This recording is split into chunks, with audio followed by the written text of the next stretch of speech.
All right, hello, and welcome back to my YouTube channel.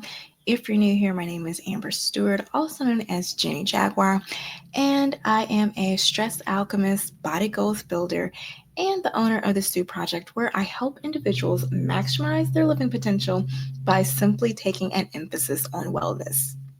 Today, we are in lesson 5 of my Back to Joy Happiness Reset Blueprint series.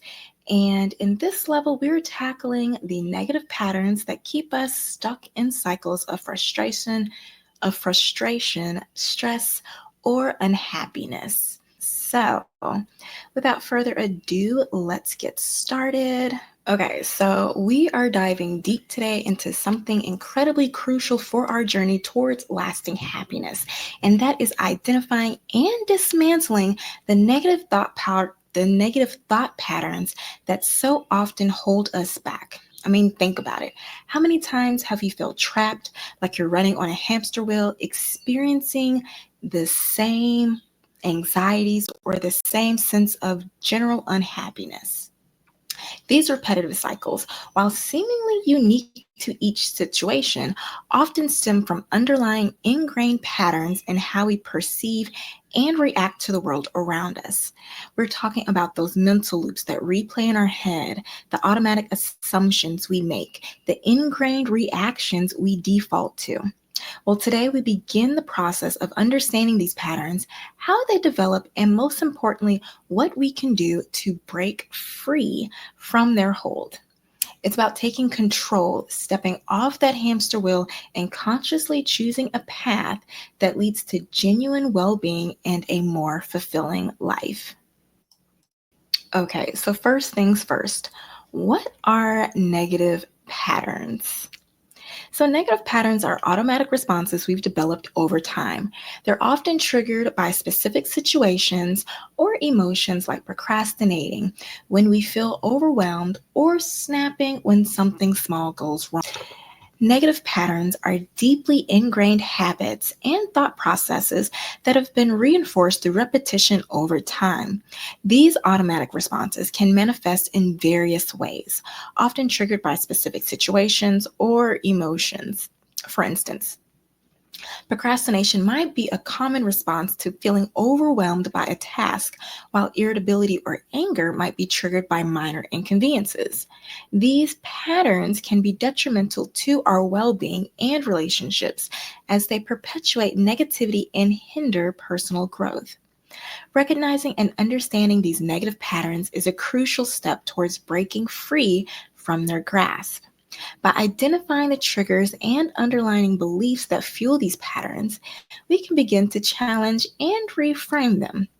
This process often involves cultivating self awareness, practicing mindfulness, and developing healthier coping mechanisms. Through consistent effort and self reflection, we can gradually replace negative patterns with positive and empowering behaviors, leading to a more fulfilling and balanced life. One of the biggest roadblocks to rewiring our brain for joy is our triggers and conditioning. So imagine your mind as a complex control panel filled with countless buttons representing your past experiences, beliefs, and emotions. These buttons are your triggers. When something happens, a comment, a situation, an unexpected change, one of these buttons gets pressed. Immediately, a program response is activated, a reaction ingrained through repetition and association. It could be a surge of anger, a wave of anxiety, a pang of sadness, or a burst of joy. These are our conditioned responses, automatic reactions we often feel powerless to control. But here's where true transformation begins. These responses are not set in stone. The wiring in your mental control panel, though established, is not fixed. It's dynamic, adaptable, and most importantly, changeable. You possess the incredible ability to rewire these triggers.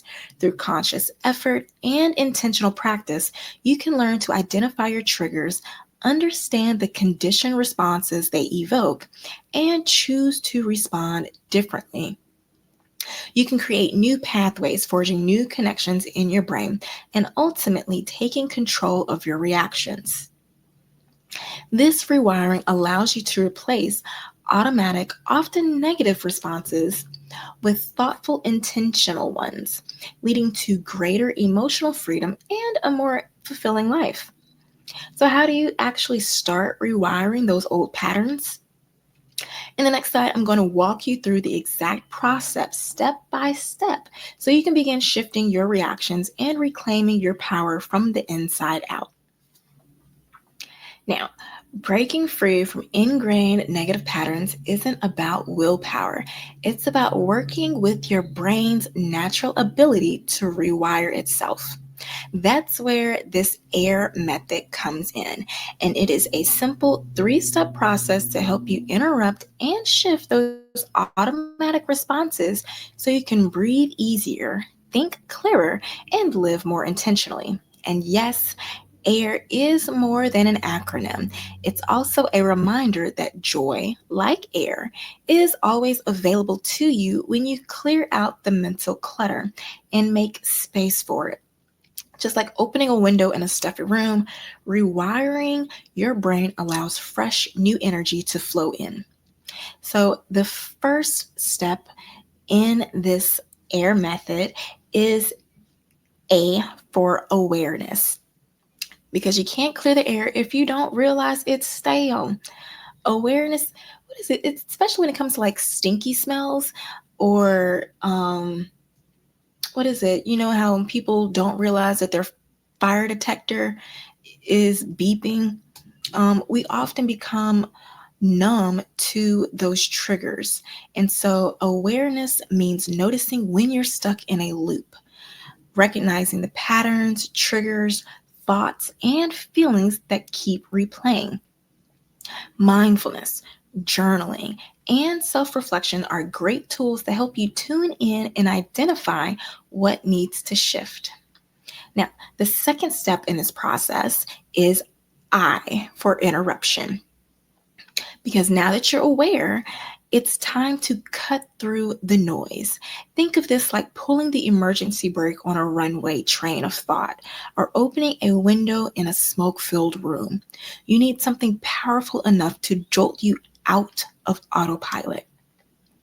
Interruption is the moment you disrupt the pattern with force and intention, a deep breath that snaps you back into the present, a grounding phrase like, not today, or even a physical action like clapping your hands or placing your hands over your heart.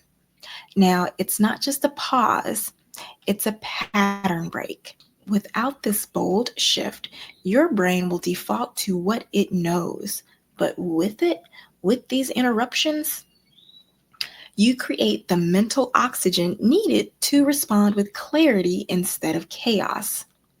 Now, the final step in the AIR method to rewiring your brain for joy is for replacement, which is the letter R. And this is where the transformation takes flight. Replacement is choosing a new response that's more aligned with who you're becoming, not who you've been, whether that's self compassion, a new belief, or a healthier behavior. This is how you create new mental wiring and emotional freedom. So, the AIR method helps you release what weighs you down so you can feel lighter, freer, and more in flow, like a deep breath of fresh air after being stuck indoors for too long. And in the next slide, I'll walk you through exactly how to apply the AIR method in real life situations so you can start rewiring your brain for more peace, power, and joy starting today. All right, so today's action activity is focused around rewiring your triggers. So let's apply the AIR method to a real life scenario. So for yourself personally, I want you to begin by identifying a specific trigger that frequently elicits a negative emotional response from you. This could be anything from a critical comment made by a colleague to a traffic jam that disrupts your morning commute. If you need to, take some time to stop this video so you can actually think about what that trigger is you want to use. So don't worry, I'll wait. All right. So once you've pinpointed that trigger, delve deeper into the underlying reasons for your negative reaction. Are you feeling insecure, undervalued, or perhaps simply frustrated? Understanding the root cause of your emotional response is crucial for developing a more constructive way of handling it. After identifying the driving force behind your reaction, then you are to consciously choose a new and empowering response that aligns with your values and goals. This might involve reframing the situation in a more positive light, practicing self-compassion, assertively communicating your needs. Remember, you have the power to choose how you respond. By replacing habitual negative reactions with empowered responses, you can cultivate greater emotional resilience and well-being. When faced with a trigger that evokes a negative reaction, it is crucial to analyze the situation and consider alternative responses to foster that emotional well-being and improve interpersonal relationships. And so when we're going to breaking this down using the AIR method, the first one is the awareness, which is identify the trigger. And so you have to remember triggers can be external, such as criticism, rejection, conflict, or internal, which is self-doubt, fear of failure, or negative self-talk. So recognizing the triggers allows for targeted intervention. Now, the next step, still in awareness, is to analyze the reaction. And so once the trigger is identified, it is essential to examine the resulting negative reaction. And this involves acknowledging the emotions experienced, the anger, the sadness, the anxiety, as well as the associated behaviors such as the defensiveness, withdrawal, or aggression. Now, understanding the reaction provides insight into underlying beliefs and fears. Now, the next step is to uncover underlying beliefs and fears, because negative reactions are often driven by deeply ingrained beliefs and fears.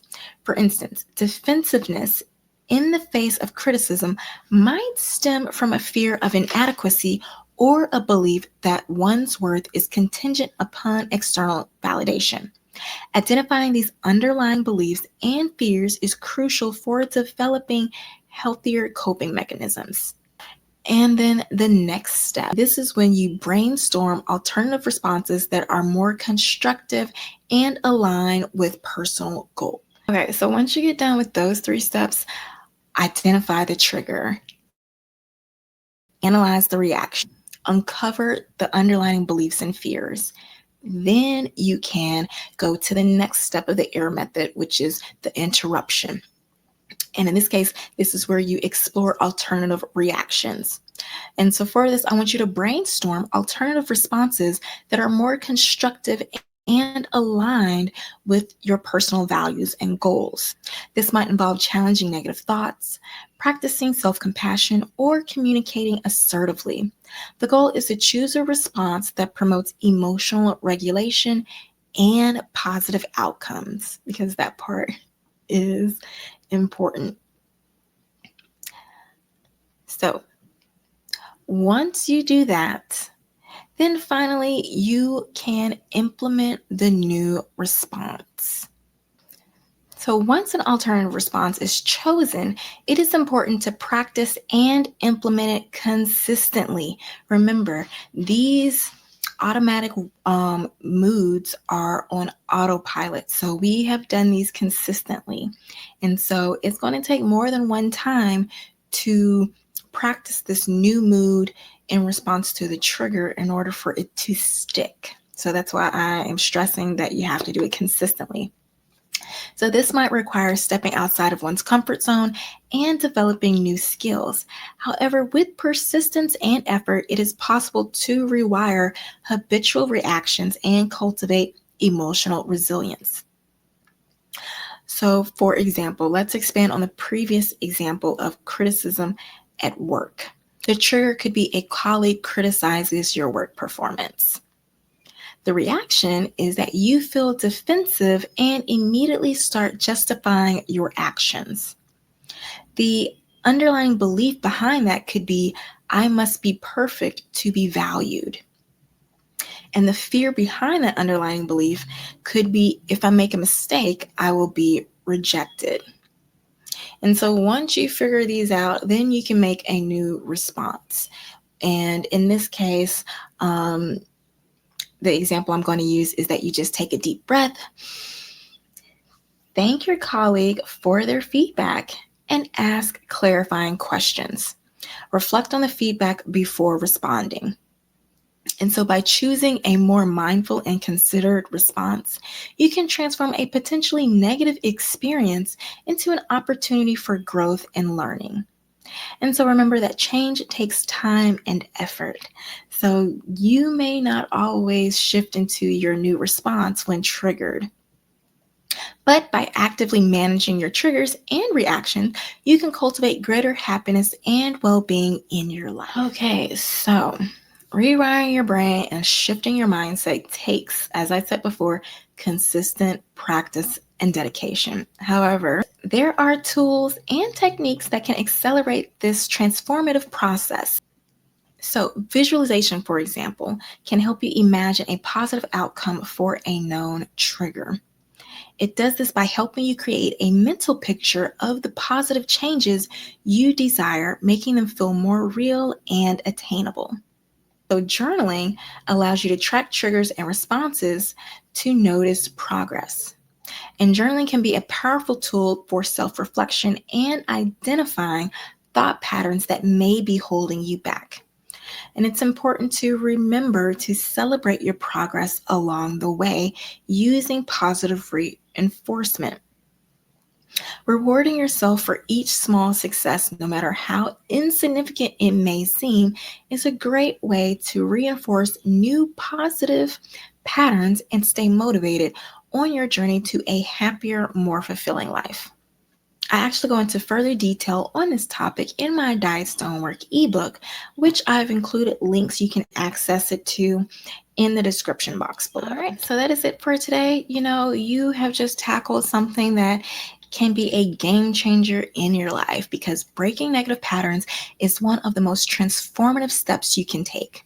Remember, small shifts create big changes. And in our next lesson, we'll focus on how to shift out of emotional autopilot by mastering your current mood so you can choose happiness in any moment. I'm so excited to talk about this. We are in the final stages of this series. So if you want to help me choose the next topic to discuss every Wednesday, feel free to leave your suggestions in the comment section.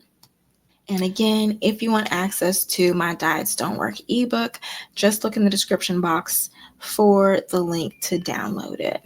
And again, also, if you like this content, please like, share, or subscribe. I love building this community and talking about something that is very important to us, which is mastering your emotions to create the healthier, happier life that we deserve. So I hope this helps, and I'll talk to you next time.